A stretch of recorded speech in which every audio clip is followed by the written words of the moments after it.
I am not a big fan of prepaying mortgages. In fact, I've never paid early a mortgage in my life. I've always just paid the monthly mortgage, not a single cent over. And here is why. Number one is I didn't have really expensive rates. So because of my credit score being high and because of the interest rates in the past being relatively low, I was never in a rush to prepay these mortgages. One of the thinking is, well, this is all fixed rate debt. So the longer I drag it out, the more I can use future dollars, which are inflated, to pay off the debt. And then also I can use the dollars today that I was going to put into prepaying the mortgage, instead take that money and use it to invest in new assets. So I'll give you a really good example. I bought my first investment home when I was 25, 26 years old. And that house cost $344,000. And I put down 20%. I got a conventional mortgage, 30 years. And I decided to rent that out day one. And so then what happened was I broke even pretty much every month. I didn't make a humongous spread, but I broke even because it was in Prospect Lefferts, which the rent isn't very high. So I was able to just like break even more or less. And then what happened after that was I started making more money in my recruiting job.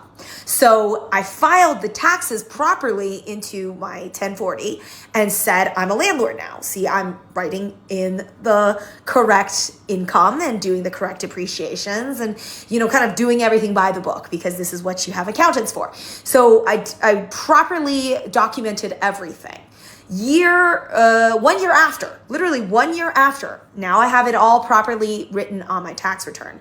What I did the next year was I took the 100K that I had then saved up. I took 45 to 50K of that, put it down 20% on a condo worth $180,000. It was a short sale in Jersey City, Journal Square specifically, and that's where I picked up property number 2.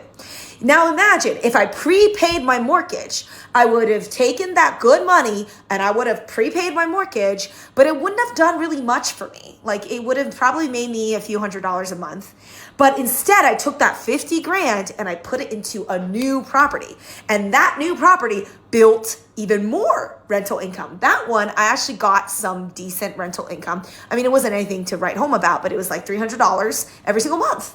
And that property I held for a few years. I sold during COVID for a nice clean profit of $100,000. In the meantime, I was earning income.